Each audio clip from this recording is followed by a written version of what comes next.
Hey guys, welcome back to my channel. So, what should we talk about today?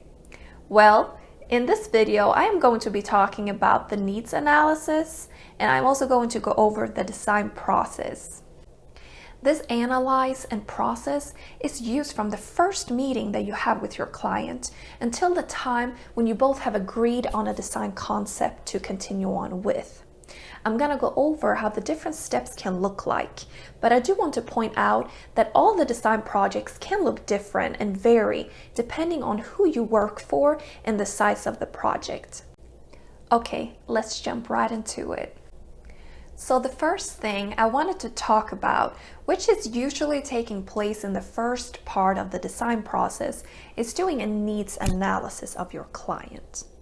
This is the first step you do when you first meet your client, and it's important that you do a thorough needs analysis to be able to meet the client's need. Since interior design is about the three concepts: function, technique, and aesthetics, you have to make sure that you ensure yourself that you take on the project with relevant information consisting of all those three concepts. To understand the needs of both the function and the technique part, you do that easily by discussing and talking with your client. Focus here on figuring out what is happening in the room and in what way is the room being used. Now, when it comes to the aesthetic needs, the best way here is by using visual materials such as a mood board. It could also be reference pictures, color samples, and so on. Now, with the help of these pictures and samples, it's also easier to speak the same language. For example, if your client likes the color blue, with a color sample, he or she can show exactly what nuance of blue they want. This is a great way to confirm the exact color, style, or whatever it might be that you're talking about. Here are some helpful tips when doing the needs analysis. So start off with open-ended questions and continue on asking those open-ended questions. Here it is all about understanding the client's situation and what challenges there are in the project. A common mistake is that you don't let these types of questions take as much space when you're in the middle of the analyzing stage. With the open-ended questions is where you can touch on the client's pulse and dig a little bit deeper to find out more than if you would just ask a yes or no question. For example, an open-ended question could be, what type of feeling do you want to have when you're entering this room? And why is that? By asking a question like that, you let your client have more freedom to answer. Now, the open-ended questions, they are now laying as a good foundation for continuing with yes or no questions. Now, these are questions that confirm the assumptions. For example, so as we discussed earlier, the main colors that you wanted for this room was neutral colors with a hint of green, right? Another good tip when doing the needs analysis is don't forget to listen. This is vital. After you have asked a question, you remain quiet. Let the customer speak and listen with interest. It will show immediately if you don't have interest for what your client has to say. If you start to interrupt while the client is still speaking, you can miss out on essential information. Not good. All right, another good tip is ask until you understand and show honest interest. If there's something that's not fully clear, ask again so you fully understand what your client is talking about. This actually shows how interested you are, and it's also making it easier for you to do a better job. It also saves a lot of time later on in the process. Okay guys, so time to talk about the design process. The way this design process works, it's being useful in both architecture and interior design, and it's very helpful. This is a process that takes place from your first meeting with your client until the time when you both have agreed on a design concept to continue on with. All right, let's get started. The first step in the design process is the needs analysis and user studies. The needs analysis I just went over, but the user studies I want to explain a little bit more. What I mean by user studies is the person, the user that will use the place that is to be designed. The user of a space can be both a private client for their own home or several users when it's for commercial property. When you are doing an interior design project for a commercial place, it is important to do multiple analyses, surveillance of the outside world, conversations, and tests with the target groups.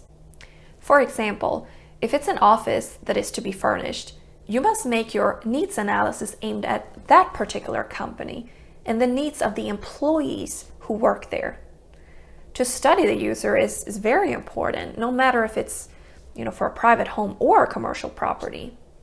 The next step in the design process is to visualize what has been communicated in the needs analysis. And this is a lot of creative work for you as the designer, and it will end up being one or multiple concept proposals in this stage. Dare to test and experiment here. Don't rush it through. Let instead the process run its course. Then present your work for the client in the form of sketches, could be floor plans, mood boards, etc. All right, the next step is to evaluate and select the design concept. Together with your client, you evaluate the first proposal and discuss what needs to be changed and improved. It's very seldom that you're gonna hit it right on your first proposal to your client. And here is also where you discuss things such as deadline and budget for the project. When you're working for a commercial property, there are more people involved, and you have to consider what the company or the public needs, wants, and looks for. Here you and the client can ask yourselves questions such as, is the concept unique enough? What does the market potential look like? These are questions you wouldn't have to ask to a private client for their own home, but when it's for a commercial property, once again, you have to be mindful of what the public and the target groups that will visit this property think and what they need. Now, communication is, as I always mention, so important throughout the whole design process, whether it's in the beginning or in the end of the process. All right, the next step in the design process is to adjust and implement. When the designer and the client has chosen a concept to move forward with, it's time to develop the concept into a complete solution. At this stage, you develop a prototype that can be tested and evaluated. A prototype can be in the form of could be a sketch, a drawing, or a 3D model. When everyone is happy, then it's time to implement the concepts. So I know there's a lot of information to take in, but let's do a summary of what I have been talking about. So in the first step, you reflect, you analyze the need of your client, diagnose and describe a problem. In the second step, you visualize the problem to get a common picture together with your client. In the third step, you evaluate and select the design concept. And in the fourth and last step, you make models and create prototypes, then implement solutions to the problem and proceed. The most important thing throughout this process is the communication, and also to be able to visually show your ideas and plans that you have for the project.